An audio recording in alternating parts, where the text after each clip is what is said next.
warahmatullahi wabarakatuh. Selamat ketemu lagi di pelajaran TIK pada hari Kamis tanggal 13 Agustus 2020. Baik adik-adik, pelajaran kali ini Pak Guru akan menyampaikan tentang isi dari perangkat penunjang komputer, yaitu CPU. Jadi jika kita membahas tentang CPU, kita akan membahas tentang semua yang menjadikan komputer itu dapat bekerja dan aktif seperti handphone kita. Baik adik-adik, untuk minggu lalu tentunya ada tugas-tugas yang harus kalian kerjakan. Dan untuk minggu ini kalian tidak akan mendapat tugas, namun Pak Guru yang langsung akan mencet kalian. Dalam satu kelas ada 10 siswa perwakilan yang akan Pak Guru chat dengan jam-jam tertentu, di mana setiap Pak Guru chat kalian harus langsung menjawab selama diberi waktu 1 jam. Apabila 1 jam tidak ada jawaban dari kalian, maka kalian dianggap tidak mengerjakan. Jadi kalau kalian biasa menjawab soal dari Pak Guru semaunya, kadang pagi, kadang siang, kadang sore, sekarang gantian Pak Guru yang akan memberikan soal kepada kalian pada jam-jam tertentu. Jadi kalian silakan nanti mengerjakan, silakan kalian menjawab soal-soal dari Pak Guru apabila Pak Guru meminta jawaban dari kalian. Jadi untuk soal seputaran video yang akan ditayangkan saat ini, dan bagi kalian yang tidak mendapat chat, mungkin kalian bukan berarti belum beruntung, tapi pasti minggu depan atau minggu depannya lagi akan giliran kalian. Baik, sebelum melihat video, kita tonton dulu siswa-siswa yang sudah mengerjakan tugas-tugas yang sudah selesai. Dan setelah itu kalian silakan langsung melihat tugas materi yang akan diberikan. Silakan menonton. Kau pergi bersamanya, ku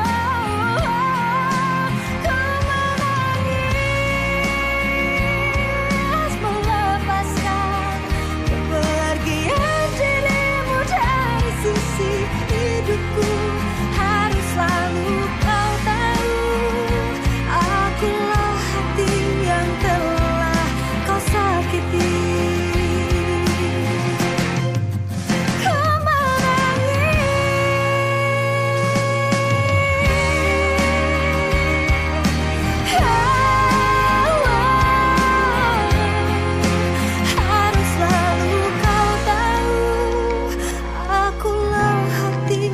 Assalamualaikum adik-adik.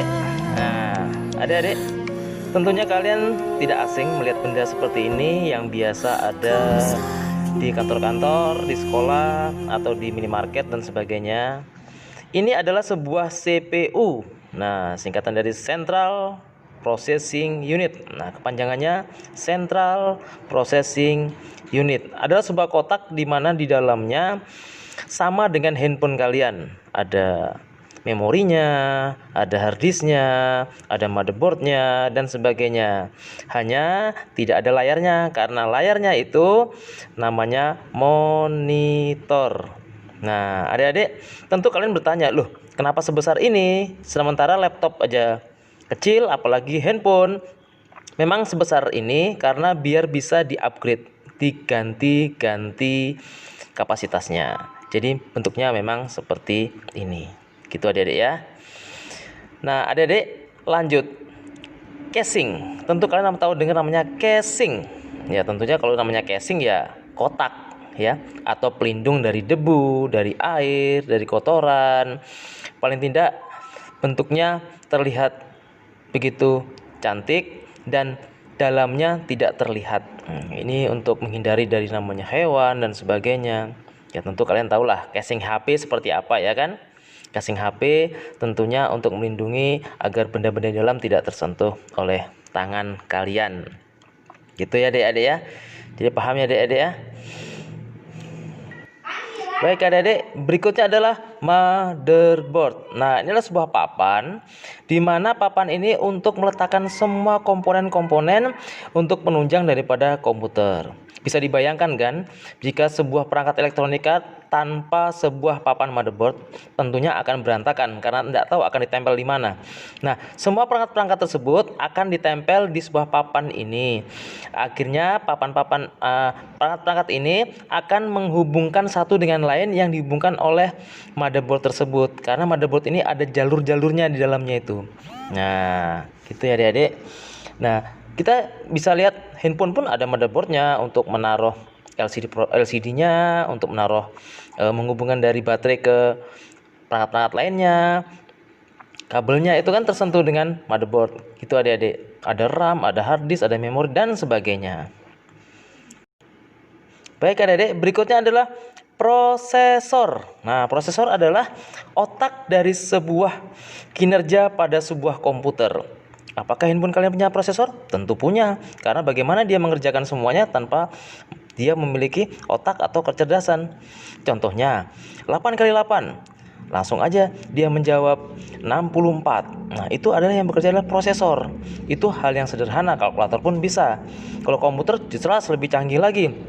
Semua program-program yang ada di aplikasi yang ada di komputer kalian semua dikerjakan oleh prosesor, karena prosesor yang menggerakkan semua kegiatan-kegiatan yang ada di komputer. Itu adalah contoh yang awal. Prosesor ini ada dua, yaitu Intel dan satunya adalah AMD. Lain perusahaan, lain juga negara yang membuatnya. Bagi kelas berikutnya adik-adik, yaitu RAM, Random Access Memory. Nah, ini adalah daya ingat daripada sebuah perangkat di komputer. Kalau tadi kita bicara masalah prosesor adalah otaknya, ini adalah daya ingatnya. Tentu dong, kita punya otak, kalau tidak punya daya ingat gimana, ya kan? Nah, daya ingat ini adalah daya ingat apa yang pernah diperintah oleh komputer itu disimpan oleh dia. Sehingga kalau kemarin dia bilang 8 kali 8 adalah 64, prosesor tidak perlu bekerja, cukup dia saja, oh kemarin sudah ada, tinggal mengeluarkan. Jadi tugas RAM ini adalah sebuah kecepatan. Jadi semakin tinggi RAM-nya, tentu kecepatannya semakin bagus dan banyak menyimpan memori. Hal-hal yang pernah dia lakukan tentu akan tersimpan dan dia akan bekerja jauh lebih cepat jika RAM itu lebih besar. Contohnya handphone kalian. Bagaimana Anda mau menjalankan sebuah PUBG Mobile atau Free Fire kalau RAM-nya cuma 1 atau 2? Tentu dia akan sangat bekerja keras sekali untuk menjalankan itu. Sementara dia harus didukung dengan prosesor yang lebih baik juga. Itu adik-adik tugas daripada RAM. Pentingnya RAM. Jadi kalau kalian mau beli HP, pastikan RAM dulu yang diutamakan. Gitu kan? Baik, berikutnya adalah hard disk. Ya, apa fungsi hard disk? Tentu kalian sudah tahu apa fungsi SD card di HP kalian. Ya, yaitu untuk menyimpan foto-foto kalian, menyimpan aplikasi, menyimpan lagu-lagu kalian dan menyimpan game-game kalian. Apabila hard disk kalian itu kecil sekali, tentu tidak akan muat menyimpan berbagai macam foto-foto kalian, game-game kalian yang kapasitasnya besar dan aplikasi-aplikasi. Dengan adanya hard disk ini dengan kapasitas yang sangat besar, maka aplikasi, program, foto, video dan semuanya dapat tersimpan di dalam sini. Nah, adik-adik, untuk hard disk ini sekarang sudah mencapai 10 tera. Itu bayangin 10 tera berapa nolnya? Untuk HP kalian tentunya ada yang 120 GB, ada yang 250 GB. Bayangin untuk sebuah komputer sampai 10 tera. Wow, besar sekali. Berikutnya adalah CD-ROM. Nah, untuk menyetel film-film yang dari CD, tentunya harus ada perangkat atau sebuah benda yang akan membaca hasil CD tersebut. Namanya adalah CD-ROM atau DVD-ROM. Nah, berbentuk sebuah kaset piringan yang akan memperlihatkan hasil-hasil foto, video dan sebagainya dengan sebuah alat yang namanya DVD-ROM dengan cara menaruh dengan cara menekan tombol yang ada DVD, kemudian dia akan keluar dan memasukkan CD tersebut dan memasukkan lagi dan dia akan menyetel secara otomatis apa yang ada di dalamnya. Selain itu, DVD ini dan CD ini, perangkat ini juga bisa menulis. Nah, seperti foto kita akan disimpan di dalam CD. Nah, dia akan merekam dan menulisnya di dalam CD, sehingga CD kita ada isi foto-foto kita dan video-video kita. Baik, berikutnya adalah power supply. Kita tahu dong, tegangan dari rumah kita 220 volt. Tidak mungkin langsung terhubung dengan komputer yang tegangannya hanya 12 volt. Tentunya akan kebakar. Nah, power supply ini adalah berfungsi untuk merubah dari tegangan listrik AC menuju tegangan DC 12 volt. Nah, tahu dong tegangan DC ada tegangan searah yang untuk perangkat-perangkat elektronika yang kecil. Tentunya itu harus didukung dengan namanya power supply. Power supply ini akan mengeluarkan tegangan 12 volt, 9 volt, 3 volt. Mengapa bisa begitu? Karena semua perangkat di dalam CPU tadi tidak semuanya inputnya 12 volt. Tentu ada yang 3 volt, ada yang 5 volt. Seperti DVD tadi, dia hanya butuh tegangan 5 volt. Prosesor hanya butuh tegangan 3 volt dan sebagainya. Jadi kabel yang keluar dari power supply ini sangat banyak. Ada yang 5 volt, ada yang 12 volt, dan ada yang 3 volt. Dilengkapi dengan kipas pendingin agar tidak terlalu panas. Baik adik-adik, demikian apa yang saya sampaikan.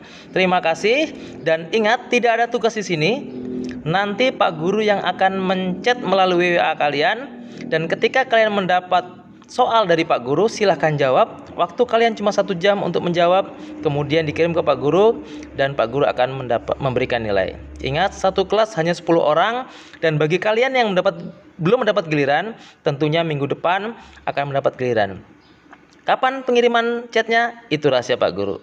Jadi agar kalian tanggap dan selalu di rumah, dan selalu berada di lingkungan yang aman, terhindar dari COVID-19. Terima kasih adik-adik. Sampai jumpa. Wassalamualaikum warahmatullahi wabarakatuh.